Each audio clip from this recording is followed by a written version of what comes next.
Everybody's super excited to be here. We're IT people, so we love talking cybersecurity, but we're making sure today we bring it down so it's not technical, and we talk to business owners and business managers that can be here today. Real quick, just wanted to do some introductions before we kind of dive into the topic, which is cybersecurity Q&A. A lot of times cybersecurity can seem a little complicated. So today we're going to try and provide some clarity with cybersecurity, answer some questions we get often, some Sadara get often, and all of us, of course. So that way we can kind of answer those questions and open it up for general Q&A for anybody that's on the call.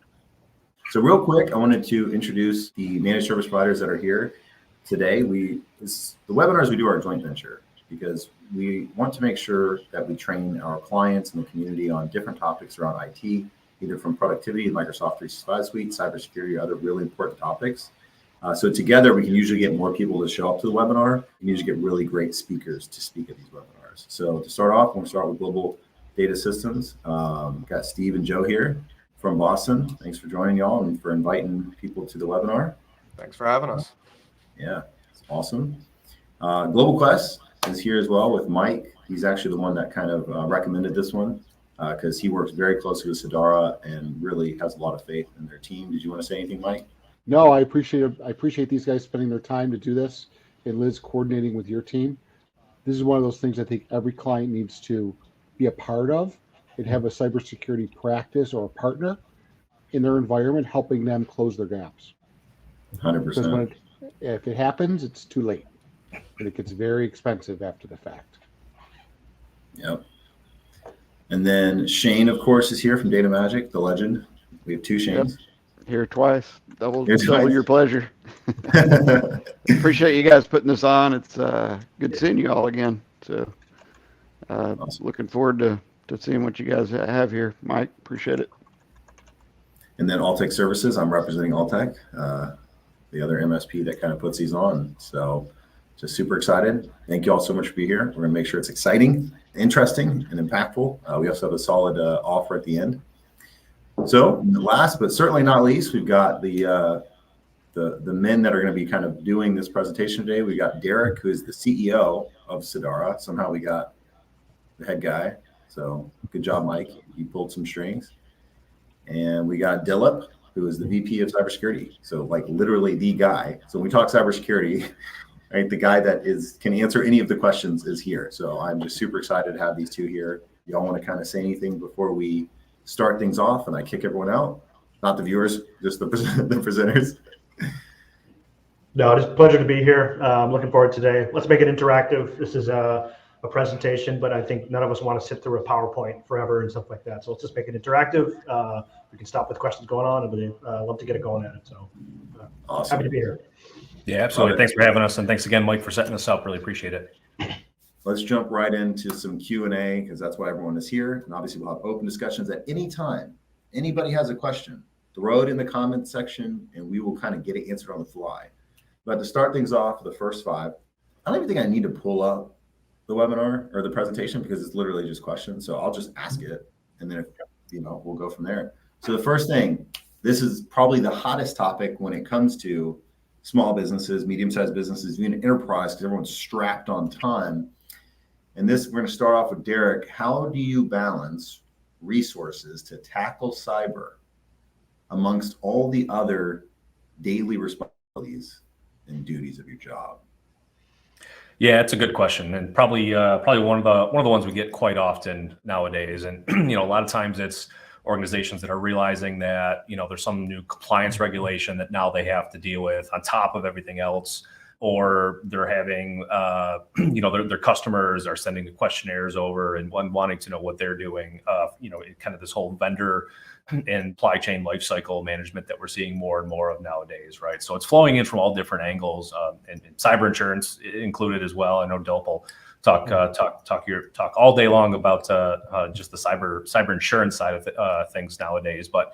It's coming from all angles, right? So, people are knowing that they need to be protected, tactical side of things, but then there's all these other business sides of things that are really kind of flowing into that we're seeing. So, I mean, the questions, it's a very relevant question. It's, my team's, I'm already super busy. How do I take this on now? Or my team is already at max capacity. How am I supposed to do this and balance that? And, it comes into a couple different angles, but it's really a resourcing question, right? It's really about, looking at roles and responsibilities. What are you doing internally versus what can you push to third parties?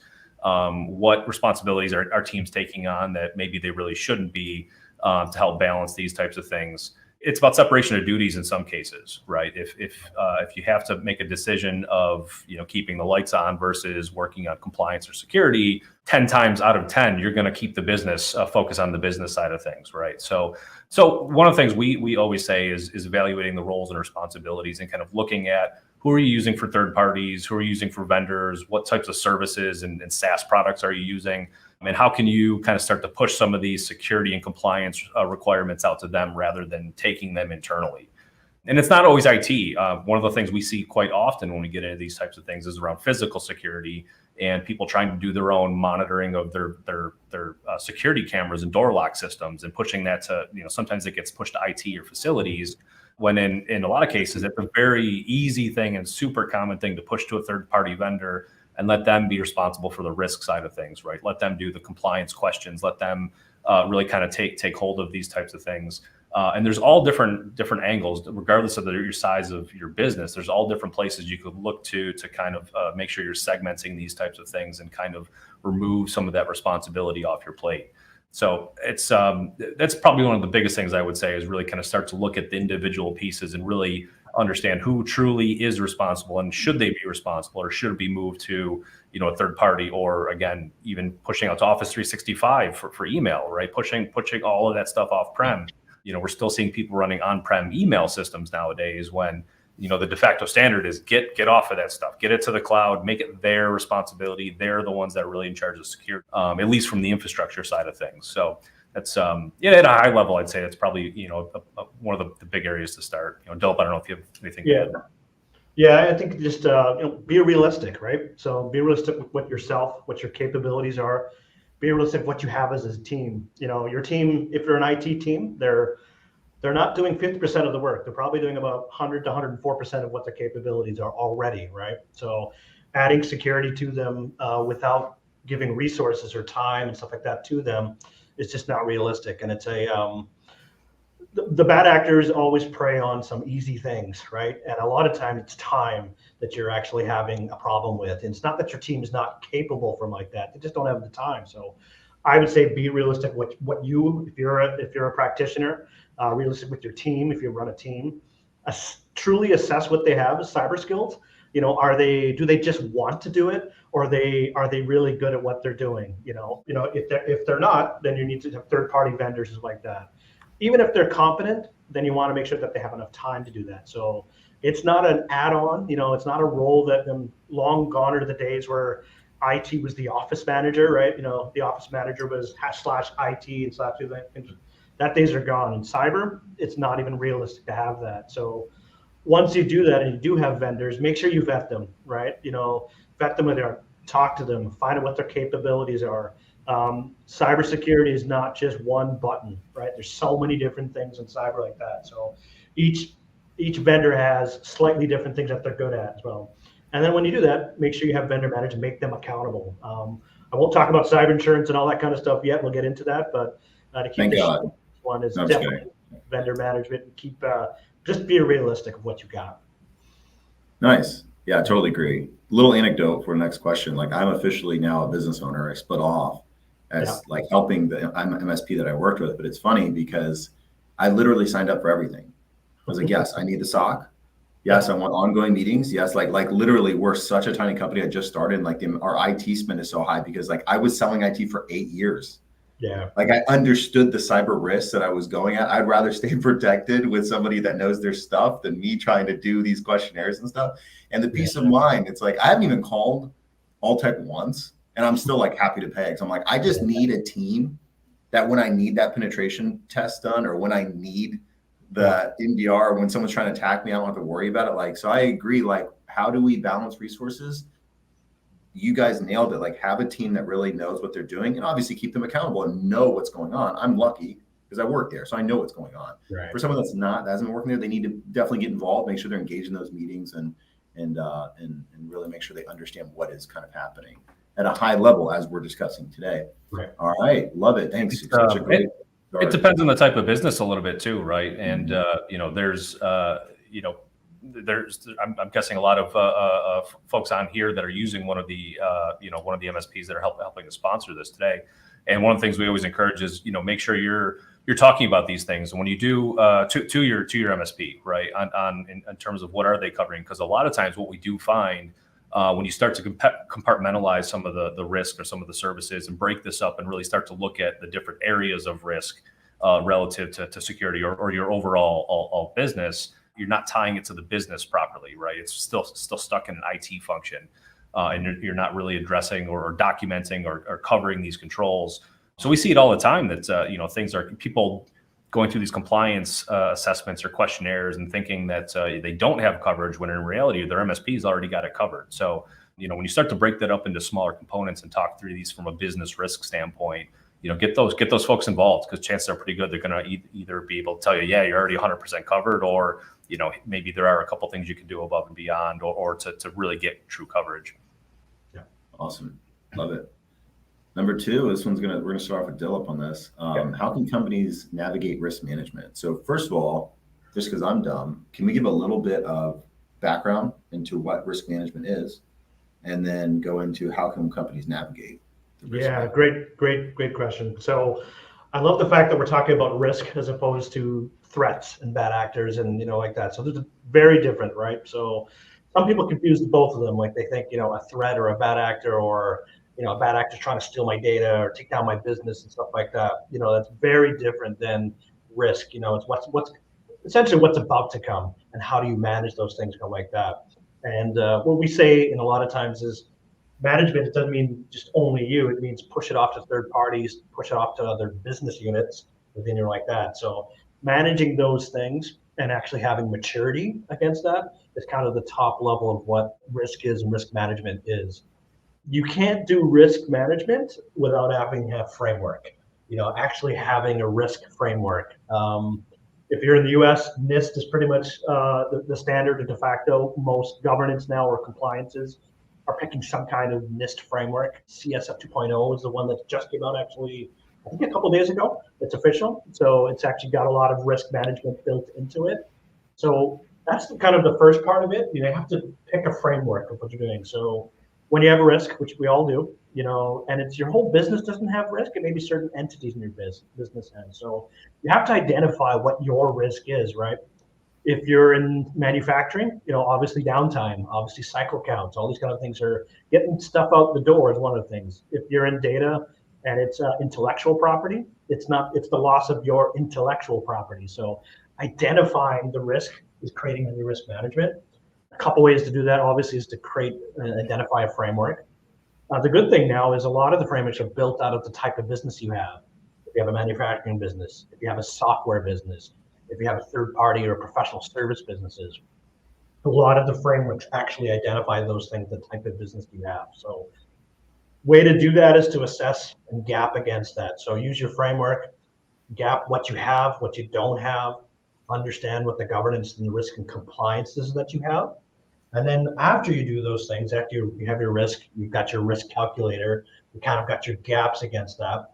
You want to kind of create a plan of action and milestones to do that. So plan of actions is where you start distributing some of that action, some of the work to get done internally, externally, third party, consistently now, internal and external counsel. Or, I hate to say it, but lawyers are a big part of the risk management process now. So even when we're doing pen tests and stuff like that, we're actually doing it for the counsel for a company, that's happening like that. So identifying your plan of action, pushing it towards the right people and the right properly equipped people, and then mature against that. It's not a checkbox. You're never going to win the race. The race is consistently identify what your risk is and then mature against that. Maturity is when you start to really understand, not just an age, where your risk and how do you manage your risk is. So I'll keep it at that just for right now. We can go on forever on that, but that's kind of how you navigate risk management. Nice. Yeah, and I think maybe just add to that a little bit as well. The from a framework perspective, the good news is it almost doesn't matter what framework you're picking as long as it's one of the more established ones. Yeah. They're all a different way to speak the same language, essentially. And when you're getting these types of, when you're getting questionnaires from your customers, when you're getting the questionnaire from your cyber insurance renewal, when you're going through compliance requirements, right? Depending on what industry, or if you're in healthcare, HIPAA's been around forever. If you're financial services, you have the federal and state regulations that are defined in maybe two different levels in two different ways. But the reality is most of them are saying the same thing. So when they have one control, it's typically applying to all these different requirements at a federal and a state level. So it's a great way to speak the same language and to know where your gaps really are, because it makes, at the end of the day, it makes those sorts of questionnaires and responses, it makes them consistent. And make sure that when you give an answer, that it's truly an assessment of where the risk really is. Because if you're getting these questionnaires, these types of things from different angles, I mean, that's what this is, right? That's the risk management process from all these different organizations you're tied to that are flowing that down to you. But the testing is the other really big part. As Delt mentioned, assessing and doing a gap against your actual framework, or the framework is helping you define where you should be, and then assessing where you really are in that process is important. You have to know exactly where you are, or you don't really know what your priorities or next steps really should be. So there's the control side of things, and then and Dilp sort of touched on it, but pen testing and red team assessments, right? Actually ethical hacking, right? Hiring a team to come in to actually do this on a scheduled basis and more of a controlled manner, and actually see if you were a real world threat actor, can I get into your network? Can I take your data? Could I take you down? And if we have a pretty high percentage of actually getting pretty far into a lot of these networks, but the whole point is to know where these gaps are, and then to be able to remediate them, right? Create that plan, that priority list of how do we actually fix these types of things. And those are not always technical discussions, right? Some of them go back to resource discussions of, all right, well, maybe you really do need to upgrade this server. Maybe maybe upgrading this business application or moving this to the cloud really should be the priority, rather than actually trying to fix something that is not really fixable. But you don't really know how to prioritize those things unless you're assessing them against the framework, or actually doing these types of technical testing as well. Yeah, I think if I put it down to like 5 or 6 words, it's identify, detect, risk, recover, test, audit, repeat, and you kind of go through that process, and that gets you maturity. Don't just check a box, go through that process, make sure you can identify what you have and detect and respond, make sure you can recover, because things are going to happen.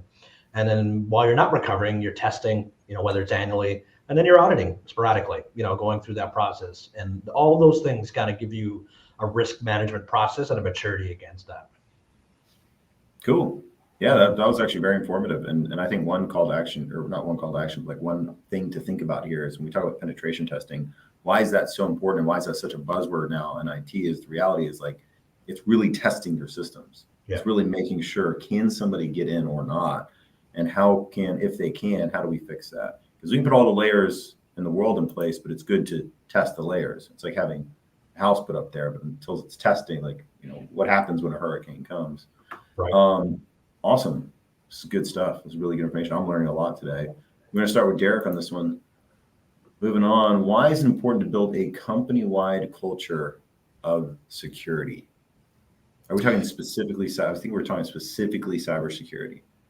Yeah, it's. You could say specifically cyber, or you could generalize it with the risk discussion, right? Because as Dilt mentioned, risk encompasses the business itself, and a lot of times, even when we're talking about these frameworks, it's focusing on risk, and cyber might be 80% of it, or depending on your type of business, how you operate, there's a huge portion of it, right? Of data, if you're holding, very sensitive data, healthcare data, financial data, that sort of thing.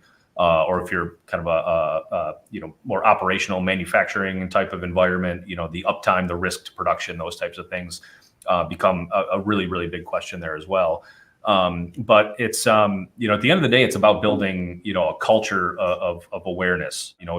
Training is a big thing, has always been a big thing. And specifically cyber awareness training is becoming, frankly, just required in a lot of areas. Yeah. It's, in many cases, it's just not even acceptable not to do some form of cyber training. But at the end of the day, the goal of training is not to make people aware, it's to make them aware and enable them with some sort of confidence to do the right thing, to identify things that shouldn't be happening. I think the most common one, almost everyone's doing phishing training of some sort these days, right? You get an email, you report it, you don't click on it, don't open the attachment, right? I mean, those are the basic things we don't want users to do. But it goes into different areas, right? It goes into, well, hey, I found this flash drive in the parking lot and I plugged it in just to see what was on it, and something ran on my computer and I don't know what happened now. And we've seen that actually happen, right? And now all of a sudden you have, software, I'll generally say a virus of some sort running in your environment because someone intentionally dropped a flash drive in a parking lot, something to that effect. It gets into physical door lock discussions, right? Are you how do you handle your badges? How do you allow people in and out of your building? How do you where do you put cameras? Where do you just how do you make sure you know what's important to your organization, how you are identifying risk? And you want to encourage people to feel like they're part of that process. And, so that's like the operational side of it. But then the other kind of really big reason to make this as a culture, kind of a cultural shift, is that it makes having these discussions at a leadership level or at a top level a lot easier. And it's not always budget. It's about, sometimes you get pushback about wanting to put multi-factor authentication in place, right? Because it's a burden on people's, day to day. But if people are really accepting why that's important, at a leadership level, it's a lot easier to help adopt these types of things. And it's a lot easier to have discussions about budget or spend when you really understand why it's important and where it fits in. Cyber is one of those things where it's still pretty new to the industry, right? I mean, people have been dealing with, look at HIPAA, right? That's been around, just the technical, the digital, the cyber aspect of HIPAA has been around for more than 20 years now. Right. And financial industry, auditing financials and those types of things, that's been a well-established practice for a very, very long time. Cyber is changing like every single day, right? Frameworks are still changing, requirements are still changing, and insurance is still changing. And, basically you're starting to see, you're having to adopt these technologies to help cover some of these gaps that maybe you'd never had before, or you were never spending money in these areas before. And now all of a sudden this is a cost that is never going to go away. Because now you have to have coverage in this. Multi-factor is a perfect example, right? Nobody had multi-factor 10, 15 years ago in small business or middle enterprise. And now it's almost a de facto standard of requiring coverage. And that's a cost that just is never going to go away. You just have to be able to accept it. So I think building and having these discussions about culture across the organization really helps to have these types of conversations about what is realistic and what can you really cover and what is really appropriate and what has to be done to really kind of manage risk for the business. Yeah, I think even my mother does MFA now, so there's it's kind of it's definitely a shift in culture and stuff like that. If you don't understand your culture, you'll never have a great cyber program. You can have the technology, you can have the people, you can have the process. So, the PPT, as everybody calls them, people, process, technology, right?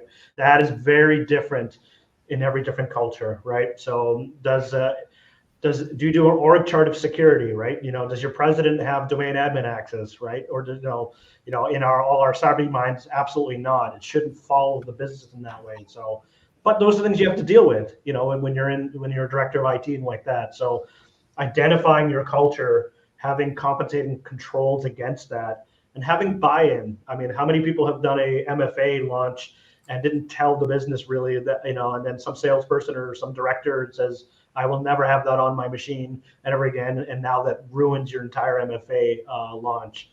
We even at the county levels, at very high levels of things, culture still, even if they're required to do, is such a big thing. So I think sprinkle in understanding your culture, making sure you get buy-in before you do something is another thing, and start small, do it in chunks, and that'll help you with your technology and all the things that you're trying to implement at the same time.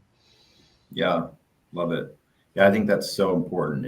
It can be so quick, like you can quickly get the whole team on board with cybersecurity or pretty much anything if you make it part of the culture. And I know that can sound fluffy at times, but it's just true. Like the cybersecurity awareness training, like we really push that here. Like it's okay, let's see who gets the highest score. Like let's incentivize, like we need to be aware of cybersecurity. And the videos are very helpful. And just again, anecdotally, like I think about, I'm a new business, I'm starting out, like it's all I think about is risk. Like I have laptops for everybody because if the internet goes down here, I need them to be able to go work from home. But I'm like, oh, wait, but that's a risk too. Like what happens to the thing? Cool. I got the IT company to set up Intune. I can remotely wipe this thing. It's encrypted. I can just shut it off right away. You know, it's like, cool. I don't have to worry about that. When people are coming into the office, literally, they use their fingerprint. That's how they get in. And it auto locks after a minute because I like force functions within my security, right? Like I don't want someone to have to remember to click the thing. I want it to do it automatically. Like, because again, the risk is we can't leave, like force functions in security are so important. It's like MFA. It's like, oh, they're going to remember to change their password or whatever. It's like, no, let's just force it. You got to click the button. It takes a second. It's a simple force function that significantly reduces risk. And like that just needs to be part of the culture. I love y'all's points there. Yeah. Awesome. So this one's for Dilip. What are some steps and considerations for organizations looking to start their journey into cybersecurity? Yeah, long question. Sometimes you don't get to choose your journey, right? Sometimes your journey is that you've been infected, you've had a problem, you walk into the office and your servers are down or ransomed or you got a note or something like that. So hopefully that doesn't happen, but sometimes you have to do that and you have to kind of be ready to know who to call or know what to do. Do you have great backups and stuff like that? So if you're not in that situation, hopefully, and let's knock on something for Micah on this particular case, understand your governance, your risk, and compliance. I can honestly say, if you don't understand what you're mandated to do, you're gonna spend a lot of money in the wrong spots, and then you recognize that you're missing some of the really main components. So start your journey to know what you're absolutely mandated to do. If you're in a particular state, if you're a particular supply chain, if you sell to the government, if you're in a HIPAA environment, are you in a banking environment where you're identifying those to do? So it's a term called governance, risk, and compliance, GRC. Know what you're mandated to do first. Once you do that, you got to identify what the components that you have. A couple different ways to do that is a pen test. You can also do a gap assessment as well and understand what your actual journey needs to be and what are the basics of like that. Once you identify kind of things that you need to do, you want to make sure that you share responsibility. You cannot go back into your IT room, your data center, and start creating this massive plan without understanding that there's going to be more than just you. We always say cybersecurity is not IT. They're very, very different. They're a part of IT, but it really has much to do about the business and the risk. You may not even know all the things that you're responsible for because you were never even told. So create a plan. Make sure that it's part of the shared responsibility, and definitely don't do it all yourself. Definitely don't own everything. Because in cyber insurance, I'll say it once right now, I can guarantee you most IT people have not actually seen the cyber insurance questionnaires and stuff like that, or maybe it was answered by a previous IT person or something like that. You don't even know where your journey is what you've already signed yourself up to. So identify what you need to assign yourself up to, gap it, start with that, share the responsibility, and don't do it yourself. That was probably the quick points I would say how to build a journey and start a journey. Cool. Yeah, and I maybe just to add to that a little bit too, the probably some of the biggest areas that we see gaps in, when you kind of look at the big picture, is really the monitoring, the response, and the testing phases. When you just, in general, when you look at all these kind of these control sets, when we say controls, like in talk NIST, it's almost 200 line items of all these different things that touch all these different areas of the business. And you need to, that's user onboarding, offboarding, HR functions, physical security, right? It goes all over the board. But there are a significant number of things you have to be doing, or you should be doing, even if it's not a compliance mandate. That's even if you're not, you don't have a regulation that says you have to do NIST compliance. You still use it as a baseline, as a guide, right? You can choose if a control is overly burdensome to the way you do business, or it's overly costly in what would require you to operate. As long as you're evaluating risk, you could choose not to do these types of things, right? Doesn't mean you have to do all of them. But one of the biggest areas that we see that covers a significant portion, we say somewhere between 35 to 45% of the control sets, is really kind of the monitoring of your environment, right? Knowing what your users are doing, what data they're accessing, what countries they're logging in from, right? I mean, there's this big shift I kind of mentioned it, everyone's getting off of on-prem email systems. Everybody should be either is going to or should be in the cloud for email. But that opens up a whole nother set of requirements where the accessibility of those services are so much easier. And you don't maybe necessarily have, right? It's not behind a firewall. You don't have firewall controls in front of those services now. And now you're relying on the controls within Office 365 or G Suite or what have you to help apply some of these restrictions. Now you need to monitor and evaluate these things, right? What countries are users logging in from? Are you looking at that sort of stuff on a daily basis? Do you have someone logged into the same mailbox from two different geographies at the same time that you don't know about?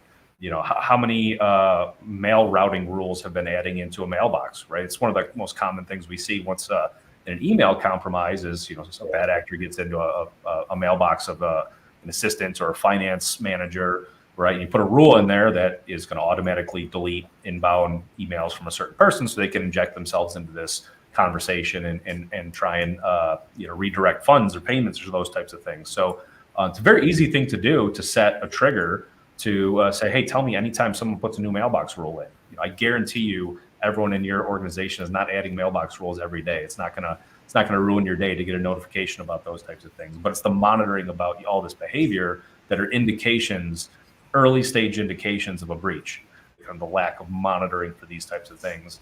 And then the response side, what do you do when, there's a mailbox rule created, that person's on vacation right now. I know they're not looking at their mailbox. All right, disable the user, reset the password. Now you start your incident response process, right? The risk assessment, the gap assessment, the framework side of thing is gonna tell you to have an incident response process and program. When this sort of thing happens, you know exactly what to do. Call your MSP, disable this user, talk to your your IT director or what have you. And then you have to test it, right? You have to test these types of things. Test your incident response, and then you have to test it, right? You have to test these types of things. Test your incident response plan. One of the things we're doing all the time now is tabletop exercises, right? It's just going through, and this could be a basic. You can do them internally. You can make it simple. Don't overcomplicate these. This could be a 15-minute exercise of, hey, if this user gets compromised, what exactly do we do? Do I know where our plan is? Do I know who to call? Do I know what buttons to click? And it could be as simple as a 15-minute test, right? You don't have to test everything under the sun, every possible thing, right? But it's this testing your process of knowing what you should be monitoring. How do you respond to things? And then how do you test them to make sure that you know that when this does actually happen, because it will happen at a level, that you have the tools in place, tools and processes in place to respond appropriately. Yeah, I think if you're still thinking perimeter security, if you're still thinking firewalls, endpoints, and data, permissions, Active Directory or GPOs like that, the shift of where your data is, where your risk is, and kind of mentality. So we used to say in the triad, put everything in the middle and protect it and give it a hug and secure it in multiple layers. Identifying your journey is just one of the areas that you are a SaaS company, whether you like it or not. Your data is all over the place. Is your data in other people's? Is there supply chain coming into your environment as well like that? So your journey is really to identify where your stuff is, start with that, and then come up with a plan to kind of do that. And there's, like Derek said, there are some easy wins that you can do. You don't have to start with all the bells and whistles and stuff like that. You can change mindsets, go for the things that are very easy and digestible, and start with that. And doing an assessment of those things is really to kind of like, what's the ease of use, what's the difficulty of those kinds of things, not just the identification of as well. So start thinking in that way and start thinking maturity as opposed to, yes or no's kind of things like that. So switch away from perimeter security. Yeah, I totally agree. This is great. Yeah, again, I hate to just keep talking about me. It's just that a lot of our listeners are like business people. So, and I'm literally going through this right now. Rather than being the person selling it, I'm now the person buying it and like trying to figure out what I need, what I don't need, etc. And I go through all the things, like literally all the things. For such a small company, our spend on IT is very high as well as marketing, because I just understand the value of like, I see what happens to small businesses where they didn't get the right layers in place, or they didn't get the gap analysis, or they don't have an IT company. They have that person that they reach out to every now and then they get hit and they're out 100, 200K. And it's like, yeah, no, I'm going to skip all of that. I'm going to skip all of that and not worry about that. And like an example of understanding, like we don't even really have a firewall here because it's like, whether I'm working here or the office or whatever, I don't need to worry. Like we're no longer a bubble, like you said. Right. I need to hear on the endpoint. And like, that's just my reality of it. And I have it where nobody can log in outside of Florida. Like if you're an employee of mine, you cannot log outside of Florida. That's not because I don't want people leaving Florida. It's because bad actors are not in Florida usually. Bad actors are in China and Russia and all these places. And it just says, hey, you literally can't get in. You can have all the credentials, you can have the MFA, whatever. There's conditional access saying you ain't getting in. Right. And if people go on vacation, I can make an exception. Oh, you're going to Georgia or whatever? Yeah, I'll open you up that week. So anyway, this is really great discussion. I really appreciate y'all's input on this. Yeah. All right, last question here. And again, anybody that's on the call, and we appreciate y'all being here and sticking with us, feel free to throw a question in the comments. This will be recorded. It will be on all the IT providers' YouTube channels. I'm sure Sadara are going to probably put it on their YouTube channel, so you can definitely go back, see the parts you like, skip the boring stuff. Okay, there's no boring stuff here. So last question that we have here, and this one we're going to start off with Derek, is what are some best practices for developing a budget for cybersecurity initiatives? Yeah, that's an interesting one. And, we kind of hit on this a little bit, going through some of these different questions is that, this is really not an IT question. This is a business risk question, so, one of the things we often talk about, right, is your level of spend needs to be very closely related to your level of risk, right, in particular areas, right? What do you do that makes you money on a day-to-day basis? And how do you know what the risk is if that's interrupted? And if it's interrupted, how do you quantify it? Right? If you're down for 1 day, what's the cost to the business to doing that? If you're down for 5 days or more, if you have a reportable breach, or if you're in an industry where if you have a data leak, like healthcare or financial or government, where you have to be reporting these types of things, and you have to be able to prove what was leaked and what wasn't leaked, right? And you have potential fines associated with that. How much data you have relative to, if all of that was stolen and reportable, what's the fine potentially incurred for those types of things? So, none of that is an IT evaluation, right? But knowing those types of things is really going to help you kind of balance what proper spend should be on these types of things. The other thing I mentioned, before is kind of going back to culture and having these business-wide discussions.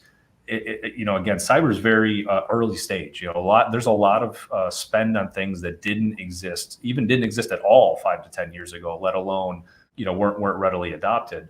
And some of these costs just aren't going away, right? So tie them to cost of new employees. When you're doing things like MFA, right? Do you have a cost that, if I hire a new person, here's what the loaded cost of that person is?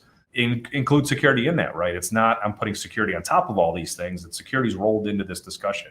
Their laptop is going to cost me X. Their Microsoft Office 365 license is going to cost me whatever. If you're at E3 or E5 or whatever, your CRM software, your ERP software license for that user. Roll the MFA, the endpoint, the EDR, all of those things right into that discussion, so that it's a cost. It's a discussion about cost of doing business on the long term, not necessarily just adding cost on top of these types of things.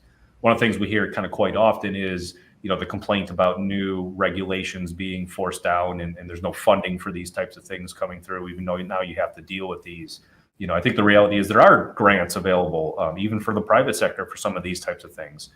Critical infrastructure, certain manufacturing types. If you're in the defense sector, CMMC is a huge thing for the last really, really kind of becoming extremely important right now, but they've been working on this for 15 plus years. They're allowing you to put some of those costs into your product and flow that down to the customers, right? How do you evaluate those types of things? So, again, it's looking at this from the business side of things, not necessarily just, well, how much should I spend on security and how much shouldn't I? Yeah.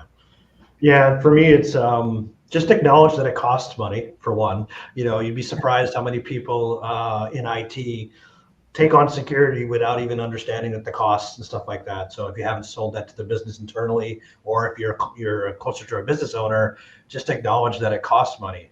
It's not this magic thing in the corner that that nobody knows about. It's really a part of the business, kind of like what Derek said. It's a line item in your spend against every employee at this point. It's going up. It's definitely going up. The last couple of years, it was, I'd say, about 7 to 8% of IT spend internally, and that's moved about to 11 or 12% now in the last year or so, where you should be spending approximately, depending on your risk, depending on your areas, about 12% of your budget, IT budget, on security. A lot easier to put that in the budget before than after. If anybody's been through a breach, about $80K to get somebody to come in on a breach and response time after the fact. And you will be fighting with your cyber insurance about that all the way through the process. If you haven't done any of the things that you said you were doing. So the cost is going to be there. I love how Derek said, tie that to every new cost of new employees. Acknowledge that it's the part of the business. I think now finally IT specifically has been acknowledged as an integral part of every business, right? You cannot do business without a ERP system, a laptop, access to data, email servers, like that. Those are just acknowledged now. Cyber's starting to get into those things as well. I think the other thing for me is don't make purchases without buy-in from the business. If you're doing something small like that, that's fine. But if you're going to be putting in a huge system, you need to get the business involved in the buy-in. And kind of to Derek's point, you got to make sure that they understand the risk. Make a business case is something I see people, IT staff like that, try to do it, and then after the fact, and now they're trying to move their budgets around and stuff like that, and they may get 1 year in, and now they've lost that going forward. Well, nothing's happened. What am I getting for this money that I'm now spending kind of mentality, right? You didn't make the business case for it before. Get your CFO in from a risk standpoint. They're all about risk. I've spent many CFOs talking about the amount of things they do. Everything is a number to them, right? So risk of the business, cycle counts, process, acknowledgement, production, all these things are tied to cybersecurity now. Make sure that you get your CFO involved. If you can get your CFO involved, you're gonna have much better developing a budget for that. Get to the table, as I say, before you're just kind of given a budget and then do what you can with it. Get production involved. If you're plant managers, software developer, you're a software developer company, get those people involved as well. Don't be no, the office of no, do no, but here's the solution for it, right? So that's how you talk to your production and understand where you make money. The other one would be kind of like what's the downtime cost, right? I think Derek kind of talked to that. What's the downtime cost?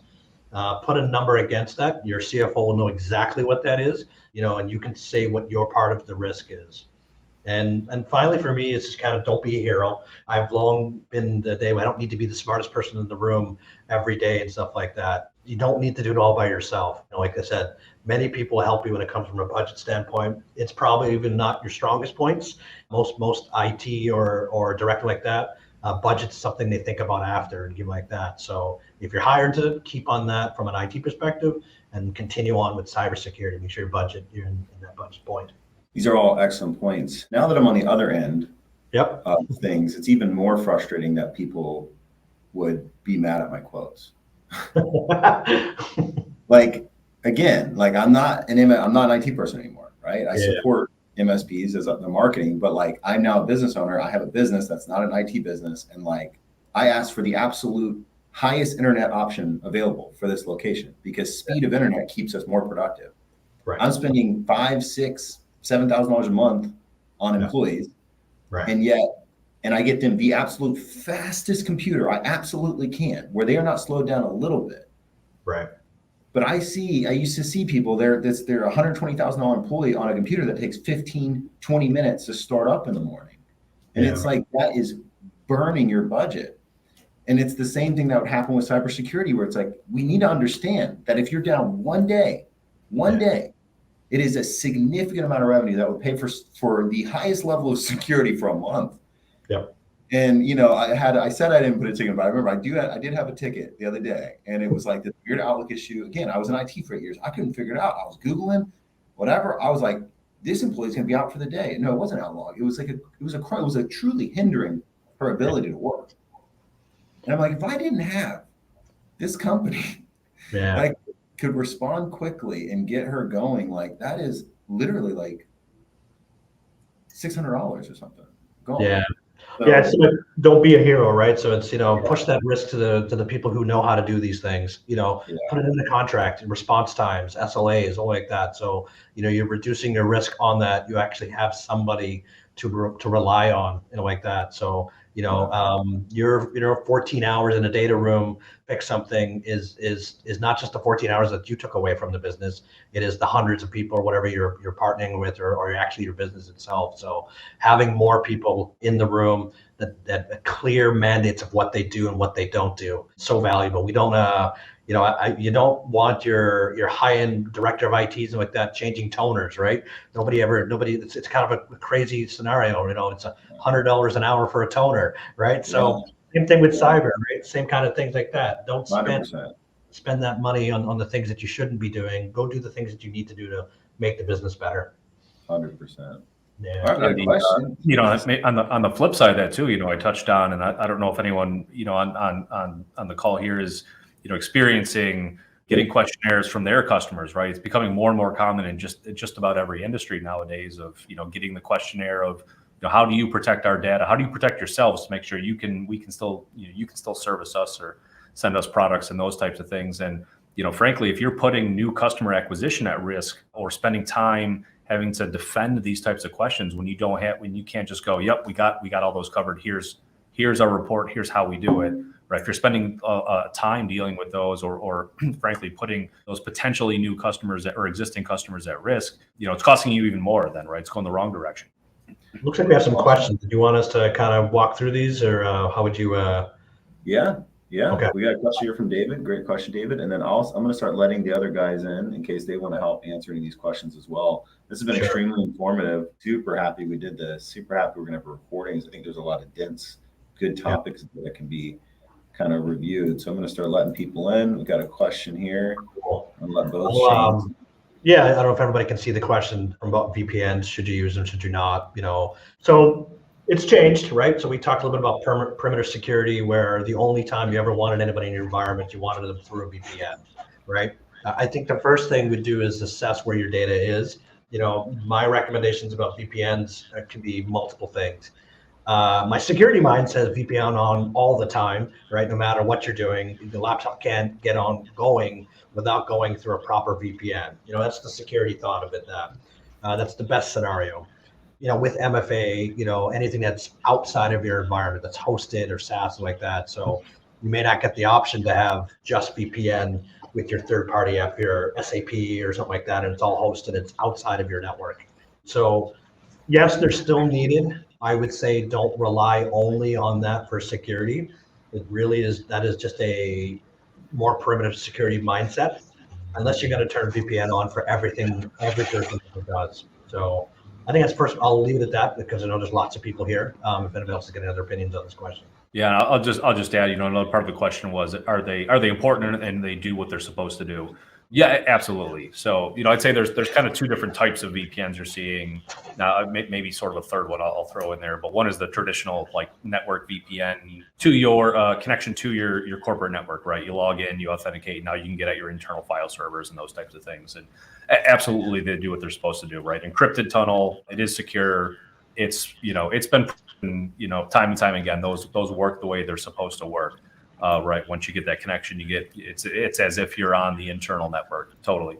Some of the other ones are right is internet VPNs, helping about general privacy and those types of things. And, those are okay, but they're also technically, yes, they're providing some sort of anonymity, but they're also only as good as, from a business perspective, there's not a lot of use cases for those in a lot of cases. They're also only as good as the company that's providing them, right? You don't know how well they're actually protecting and monitoring and keeping anonymity to those types of things. And the third one is really kind of this I'll just call it kind of remote access for individual applications, right? It's come in a bunch of different forms and fashions, publishing applications out through your firewall in a VPN-like connection, right? If it's a single application. The only thing those will work as well, but what I would usually caution on is really just thinking about it. Is that the right place for the data to begin with, right? Is that something that should just really be in the cloud rather than keeping that risk on-prem, and then you manage it that way? You're not combining risk, because oftentimes what happens is there's additional complexity to putting those types of systems in, and then sometimes down the road it gets I'll say, forgotten about, and when an adjustment needs to be made, or all of a sudden we need 2 more applications, now you're kind of expanding your risk without really realizing how far it's actually going. So just always good conversations to have about upgrading those types of technologies, getting access to the data, and again, back to monitoring with all of these things. Are you able to report on a user if they log in to VPN at 1 a.m, right? Do you get a notification that says, hey, this person only works 9 to 5, they shouldn't be VPNing in? That's not malicious by itself, but we need to check on that, right? We need to validate that. And if that's not the right person, if there's compromised credentials there, kill the session, shut off that user's account, and now you're in incident response mode. So just like any sort of technology, VPN included, you need to have a plan to be able to monitor the proper behavior around those types of things. And again, what we want to catch is these types of things at stage 1 and 2. What we say is ransomware is step 10. We want to catch these types of activities at step 1, 2, 3 for these actors, where they're doing initial access, right? They're doing initial recon. They're doing things that aren't a problem yet, but you want to know when improper behavior is being used in the environment. And VPN's a perfect example of it's going to do what it's supposed to do, but you still have to be able to monitor it. Yeah, and I think just cleanup of your VPNs. I think that is something that people offboard. Did you offboard your VPN access and those kinds of things? So what we see in VPNs in general is it's kind of set it and forget it kind of mentality. So we don't want to make sure when we're doing those kind of things, make sure it's a part of your offboarding of employees, third parties. A lot of times when we do through a firewall audit and you see VPNs in there and it's somebody who left 2 years ago, right? So and somebody's forgotten about those things and stuff like that. So if you're going to do VPNs, make sure you keep it in your onboarding and offboarding process. I would consider a WAF on top of that if you're just a central location with just your data inside like that. So a WAF, WAF, kind of would be something that I would consider just in addition to just the VPN. Nice. The other thing that you did mention as well, that when you give someone access to VPN, it is an extension of your network. So You really need to know that those machines that they're connecting from are protected. Absolutely. Because that could be a backdoor breach into the system. So don't just let employees use their home computer to VPN into the network. They need to have a work computer or one that's protected. Excellent point. That better be domain joined. I wouldn't want a VPN access for mom's iPad, those kinds of things and stuff like that. So try to, I would definitely limit those and then have some kind of advanced endpoint on those devices. If you've got a traveling sales team or you've got remote workers and stuff like that. So VPN plus an advanced endpoint that's updated, not just from your home office or HQ.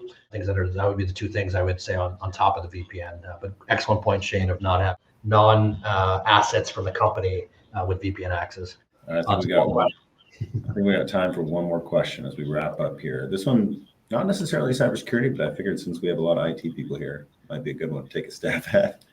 Yeah. Teresa's asking, our billing software has been pushing to make us purchase the cloud for their storage. They are partnering with another company for this service. Our billing is currently working properly without being in the cloud. Our ID suggested that we hold off until we have issues as the cost to transfer into the cloud is very high. What would your thoughts be on this? Lots of answers for that one. So I'll give a couple of small ones. Great question. Yeah. Is this third party, is the billing software for cloud different than one on-prem? We do see a lot of on-prem companies, software for billing or ERPs and like that, no longer supporting on-prem kind of technologies and updates and patches. Are they going SaaS and SaaS only after that? If it's a smaller company with a homegrown thing, then I would have more worry about just doing that. Or are they trying to make it a cost center to charge for cloud and those kinds of things? Preferably, I think things that are enterprise-wide would be cloud at some point, and they're known. If they're not known, then that's a great vendor assessment. Ask for their security assessment, kind of things that they need. Make sure that your data is being complied with, and then push the risk to them as well. If it's working internally and all internally, make sure you're controlled internal for that. But I think cloud is here inevitably.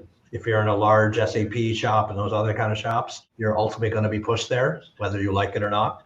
So having a plan for cloud, as we call it, cloud is infrastructure as a service, where they're putting up their servers up into the cloud, or if they're a cloud first kind of technology. So identifying those 2 roads and that would be kind of where you'd want to go and kind of get that maturity started. So I'll leave it at that. I know there's lots of people here on the may have some other adds to that. Yeah, I Any think other points before we- maybe just add to what Dill had mentioned is, the maturity of that company becomes really important too. Now, some of these smaller third parties are just taking what their on-prem was and then hosting that version in AWS and calling that cloud, right? So, if making sure that you understand, can they keep that protected properly? What sort of risk is being pushed off to them? Is there a transfer of risk that's going to happen, right? Are you now responsible today for incident response? If someone gets into that system, sends out bills inappropriately, redirects funds, is that your responsibility now, or does that change when it go to the cloud? I mean, those are the types of things I would definitely be thinking about. The other side of that, and not to make this more complex, but as you go through kind of the overall risk evaluations and your gap assessments and these types of things, when you're thinking about these things, if you have gaps in monitoring and response today, a lot of times that's a good question to ask yourself when you're talking about transition. Is it, if we do this transition, would it also make it easier to do the things we're not doing today? Is it make it easier to close those gaps if we were to do that? So, sometimes that's a tough question to answer when you're trying to make a business decision about, how's it going to change our business if we move this to a completely separate platform? But there's definitely a lot of pieces to it. Yeah, and I think the reality is, Teresa, I think that's a really, really wonderful question. A lot of moving parts. Whoever invited you to the webinar, they'd be more than happy to jump on a call with you, do a review with you, just to provide some free, awesome advice. For the other listeners today, one thing Dilip said is making sure to audit the vendor, to make sure the vendor is secure. This is so important and so valuable. Anybody that is on this call today and you would like a vendor audit questionnaire, what should I be asking them? You can reach out to whoever invited you. They will provide a vendor audit questionnaire for you. It is very straightforward. The vendor either has this or they do not, and that will let you know whether you should work for them or not. In addition, if you're a current client of any of the MSPs here today, of course, we're constantly reviewing your cybersecurity and providing recommendations. If you're not a client and you'd like a free cybersecurity assessment, please reach out to anybody who has invited you to this. We'd be happy to do that for you, help you go over some of the gaps you might have in your organization, and potentially get Derek and Dilip to help us out in that as well. So really, really appreciate it. Derek, Dilip, this has been exceptionally helpful, very informative. For anyone here, we will make sure to have the recording up on YouTube. Anything else before we kind of conclude today, y'all? No, just thank you. That's it. Thanks for having us. Yeah. Yeah. Sadara, guys, thank you very much. I really do appreciate it. Great webinar.